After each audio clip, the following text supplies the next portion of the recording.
Hello everyone, welcome back to my channel. Today we'll be starting off with the new material of law 3.3 undue influence section 16. So before this topic, all the videos have already been uploaded and almost the content is same. So you can watch it from there. So undue influence section 16. According to section 16 of the Indian Contract Act 1872, a contract is said to be induced by undue influence where the relations subsisting between the parties are such that one of the parties is in a position to dominate the will of the other and he uses that position to obtain an unfair advantage over the other. So Indian contract act 1872 के section 16 के according एक contract को हम undue influence से induce तब बोलते हैं जब दो पार्टीज के बीच में रिलेशन ऐसा है कि एक डोमिनेटिंग पोजीशन पे है और दूसरी इन्फीरियर पोजीशन पे है. डोमिनेटिंग पोजीशन वो पोजीशन है जिसमें आप किसी दूसरी पार्टी के डिसीजन को इन्फ्लुएंस कर सकते हैं. तो अगर किसी भी पार्टी में ये देखा जा रहा है कि जो दो पार्टीज हैं वो इस रिलेशन में कि एक डोमिनेटिंग है एक इन्फीरियर है और वो अपनी डोमिनेटिंग पोजीशन को यूज कर एक बहुत ही बुरा अनफेयर एडवांटेज ले रहा है कॉन्ट्रैक्ट में, तो हम कहेंगे कि उस कॉन्ट्रैक्ट में अनड्यू इन्फ्लुएंस है. For example, A having advanced money to his son B during his minority, upon B's coming of age obtains by misuse of parental influence a bond from B for a greater amount of the sum due in respect of the advance. A employs undue influence. So A ने B को कुछ पैसा दिया था, B जो था वो A का सन था, तो माइनॉरिटी में उसने उन्हें बी को पैसा दिया.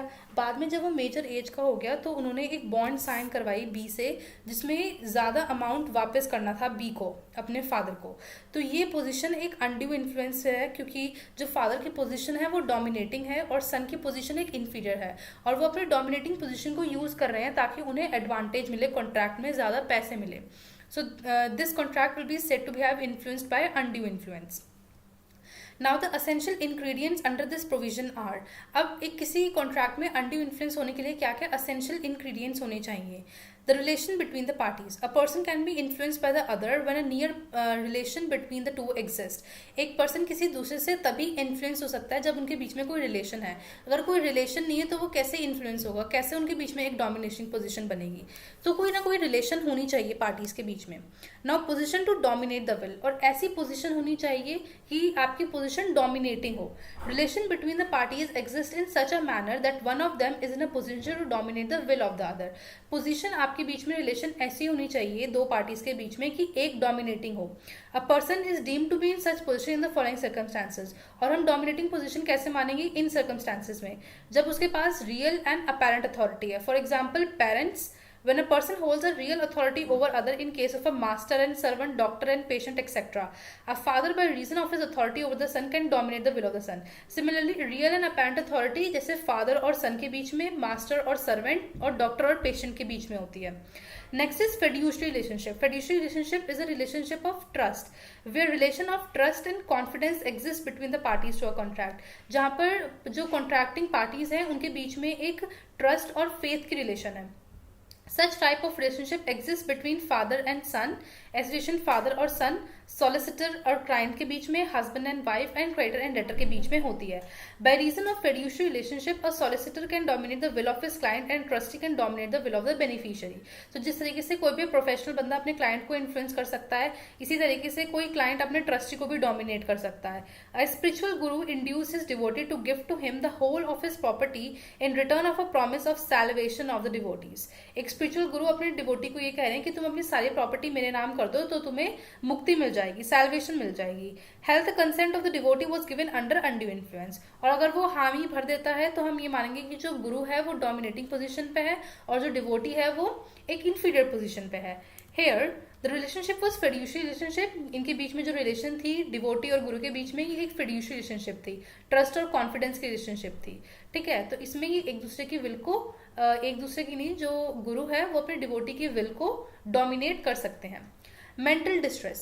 An undue influence can be used against a person to get his consent on a contract where the mental capacity of the person is temporary or permanently affected by the reason of mental or bodily distress, illness of old age.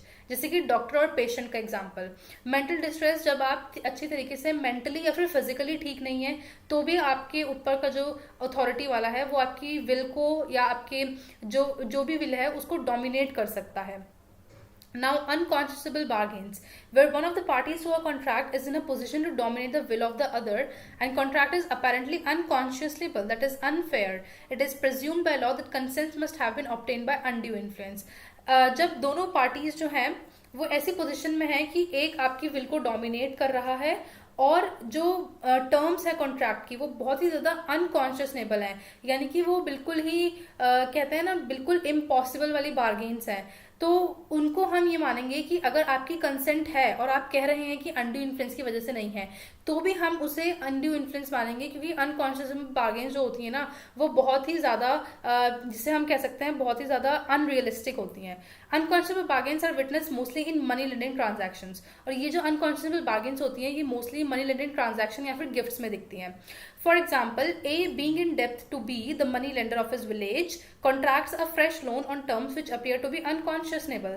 It lies on B to prove that the contract was not induced by undue influence. So मान लेते हैं कि आपने मेरे को एक loan दे रखा था और उस लोन को चुकाने के लिए मैं कहीं और से लोन ले लेती हूँ, और वो जो मैंने दूसरा लोन लिया आपके लोन को चुकाने के लिए वो अनकॉन्शियसनेबल टर्म्स पे था, यानी कि बहुत ही अजीबोगरीब टर्म्स पे था. तो अब ये लगेगा कि मैंने जो दूसरा लोन लिया है ना वो मैंने आपके कहने पे लिया है अनकॉन्शियसनेबल, तो आपको ये प्रूव करना पड़ेगा कि जो मेरा ये कॉन्ट्रैक्ट हुआ है दूसरे लोन का ये अनड्यू इन्फ्लुएंस की वजह से नहीं हुआ है, कि आपने जबरदस्ती मुझसे ये कॉन्ट्रैक्ट नहीं करवाया कि आपका पैसा मैं वापस दूं. So this is unconscionable bargain.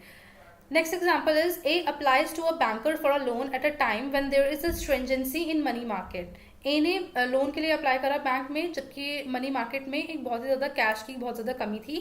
The banker declines to make the loan except at an unusually high rate of interest. Banker ने लोन को देने से मना कर दिया और सिर्फ ये कहा कि मैं इसी शर्त पे दूंगा अगर आप हाई रेट ऑफ इंटरेस्ट दोगे इस लोन पे. तो उन्होंने ए जो था उन्होंने इन टर्म्स को एक्सेप्ट कर लिया. तो ये ट्रांजैक्शन एक ऑर्डिनरी कोर्स ऑफ बिजनेस की ट्रांजैक्शन में नहीं आएगी. This must be said to be influenced by undue influence, क्योंकि इसमें अनकॉन्शियसनेबल बार्गेन्स इंक्लूडेड है. Now the object must be take undue advantage. अब एक तो आपके दो पार्टीज के बीच में रिलेशन होनी चाहिए. कैसी रिलेशन होनी चाहिए कि एक डोमिनेटिंग वाली हो एक इन्फीरियर वाली हो. अब जो ऑब्जेक्ट होना चाहिए वो अनड्यू एडवांटेज का होना चाहिए. अगर आपके बीच में रिलेशन भी है, आपके बीच में वो पोजीशन भी है रिलेशन में डोमिनेटिंग और इन्फीरियर की, लेकिन आपकी मान लेते हैं कि आप सन है मैं फादर हूं और हमारे बीच में रिलेशन है सब कुछ है, बट मैं आपका एडवांटेज नहीं ले रही हूं, तो वो अनड्यू इन्फ्लुएंस से कॉन्ट्रैक्ट नहीं माना जाएगा. So object must be to take undue advantage. Where the person is in a position to influence the will of the other in getting consent must have the object to take advantage of the other. क्योंकि अगर दूसरी party ने आपका advantage नहीं लिया तो कोई नुकसान तो हुआ नहीं आपका, और जब कोई नुकसान हुआ ही नहीं तो हम ये मान ही नहीं सकते कि आपकी कंसेंट वाइटेट हुई है. A teacher asked her daughter to get married to one of his brilliant students. एक टीचर ने अपनी डॉटर से कहा कि तुम मेरे एक ब्रिलियंट स्टूडेंट से शादी कर लो. Both the girl and boy were smart, settled and intelligent. दोनों ही बच्चे बहुत ज्यादा स्मार्ट, सेटल्ड और इंटेलिजेंट थे. Here the teacher had a relation which can influence on both of them. अब इस पोजीशन में जो टीचर है उनकी पोजीशन ऐसी है कि वो अपनी डॉटर को भी इन्फ्लुएंस कर सकती हैं और वो अपने स्टूडेंट को भी इन्फ्लुएंस कर सकती हैं. But as no undue advantage of such influence was taken, such contract of marriage is set to be made by free consent. लेकिन उन्होंने अपनी पोजीशन का कोई भी अनड्यू एडवांटेज नहीं लिया, तो इसलिए इसमें फ्री कंसेंट को हम मानेंगे और हम ये मानेंगे कि इसमें किसी की भी कंसेंट को वाइटेट नहीं किया गया है. Now burden of proof. अब ये बर्डन ऑफ प्रूफ किस पर पड़ता है कि ये अनड्यू एडवांटेज से नहीं लिया गया है. मान लेते हैं कि फादर एंड सन के बीच में जो हमारा कॉन्ट्रैक्ट हुआ है, तो बर्डन किस पर पड़ेगा जो ये प्रूफ करे कि नहीं इसमें अनड्यू इन्फ्लुएंस यूज नहीं हुई है. ये हमेशा एक डोमिनेटिंग पार्टी के ऊपर रहता है.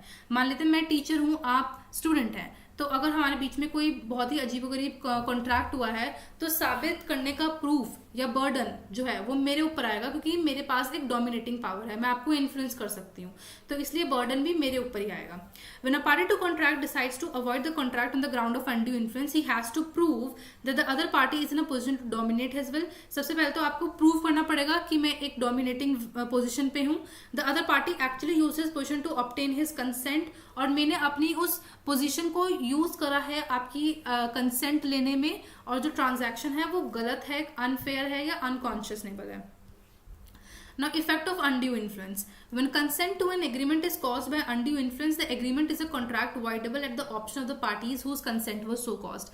टीचर और स्टूडेंट के बीच में अगर आपके और मेरे बीच में कॉन्ट्रैक्ट हुआ है और उसमें मैंने अनड्यू इन्फ्लुएंस का यूज करा है, तो आपकी जो कंसेंट है वो एक वॉइडेबल हो जाती है, यानी कि कॉन्ट्रैक्ट वॉइडेबल है सिर्फ आपकी टर्म्स पे, मैं उसे वॉइडेबल नहीं कर सकती हूँ. वॉइडेबल एक ऐसा कॉन्ट्रैक्ट है जो सिर्फ वॉइड हो सकता है at the option of one और अदर पार्टी, तो आप ही उस कॉन्ट्रैक्ट को वॉइड डिक्लेयर कर सकते हैं, मैं नहीं कर सकती.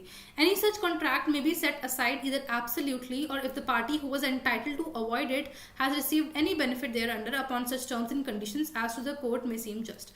और जब आप इस कॉन्ट्रैक्ट को वॉइडेबल डिक्लेयर कर देंगे तो आपको जितने भी बेनिफिट हुए हैं इस कॉन्ट्रैक्ट के अंदर वो आपको वापस करने पड़ेंगे, और अगर जितने लॉस हुए हैं वो मैं आपको फुलफिल करके दूंगी. A money lender advances 1 lakh to B, an agriculturist, and by undue influence induces B to exercise a bond of rupees 2 lakh with interest at 6% per month. The court may set aside the bond, ordering B to repay 1 lakh with such interest as may seem just. अब एक money lender है, मान लेते हैं कि मैंने आपको पैसा दिया है 1 लाख रुपए और मैं आपको कह रही हूँ कि आप उस पर 6% का इंटरेस्ट हर महीने देंगे, तो ये एक बहुत ज़्यादा अनकॉन्शियसनेबल बार्गेन है, क्योंकि मार्केट इंटरेस्ट के हिसाब से वो थोड़ा फ्लक्चुएट कर सकता है बट इतना ज़्यादा फ्लक्चुएट नहीं कर सकता, क्योंकि जो लोन का इंटरेस्ट होता है वो मोस्टली 3 या 4% के बीच में रहता है ऑलमोस्ट, या उससे भी कम. तो अगर मैं आपको बिल्कुल ही मार्केट रेट के हिसाब से बिल्कुल ही अलग इंटरेस्ट दे रही हूँ तो वो अनकॉन्शियसनेबल बार्गेन होगी, और वो आपके ऊपर डिपेंड करता है कि आप उस कॉन्ट्रैक्ट को हाँ भरें या ना भरें. ठीक है, और अगर अनड्यू इन्फ्लुएंस मैं यूज करती हूँ उस कॉन्ट्रैक्ट में तो आप उस कॉन्ट्रैक्ट को बाद में वॉइडेबल डिक्लेयर कर सकते हैं. So this was it about undue influence. I hope you're able to understand it. Thank you so much for watching this video, and in another video we'll be covering the topic fraud as per section 17 of the Indian Contract Act.